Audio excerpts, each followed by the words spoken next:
अल्लाह जल्ला वाला ने कुरान मजीद के अंदर फरमाया कि वकुल्लहुमा कौलन करीमा, कि ऐ लोगो वालिदैन के साथ एहसान करो। और फरमाया आयत का आखिरी हिस्सा है कि वकुल्लहुमा कौलन करीमा, कि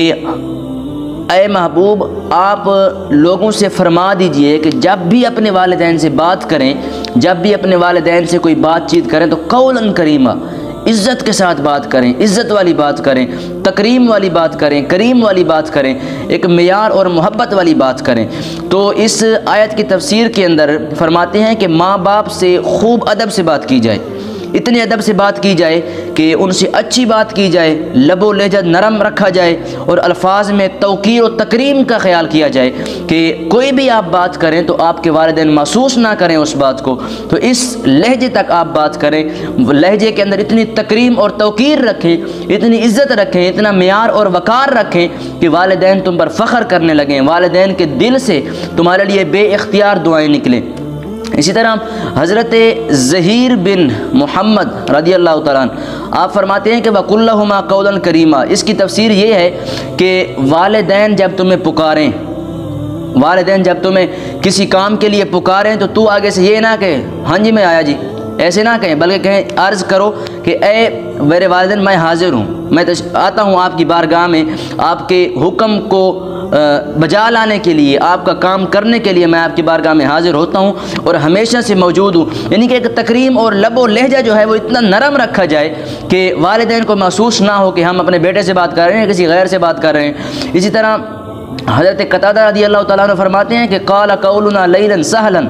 कि जब भी अपने वालिदैन से बात करो नरम लबो लहजा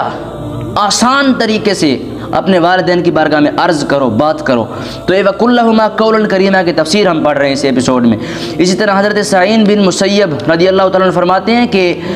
एक ऐसा ग़ुलाम कि जिसका आका बड़ा ही सख्त हो, कि आका इशारा कर दे और ग़ुलाम के रोंगटे खड़े हो जाए, डर जाए, फरमाया उस ग़ुलाम की तरह अपने वालिदैन से पेश आओ, कि वो ग़ुलाम इतना डरता है आका से कि जैसे वो अपने आका से पेश आता है, जैसे वो अपने आका की बारगाह में हाज़िर होता है। तो फरमाया कि ऐ लोगों तुम भी अपने वालिदैन की बारगाह में ऐसे हाज़िर हो जैसे एक सख्त आका का एक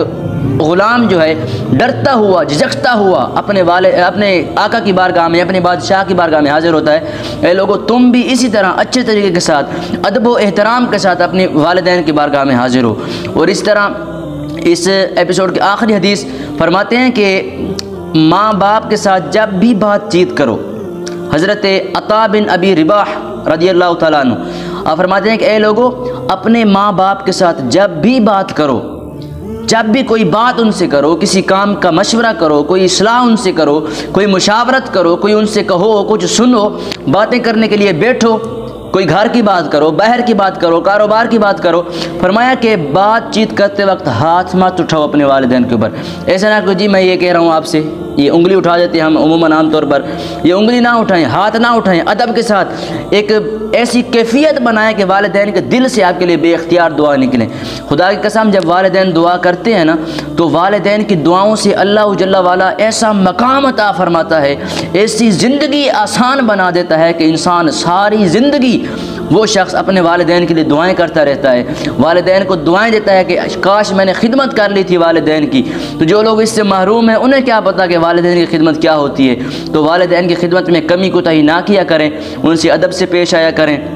उनके साथ हुस्न सलूक किया करें, उन्हें उफ़ भी ना कहा करें, उनसे जब भी बात किया करें अच्छी बात किया करें। दुआ है अल्लाह जल्ला वाला हमें वालिदैन की खिदमत करने की तौफ़ीक़ अता फ़रमाए।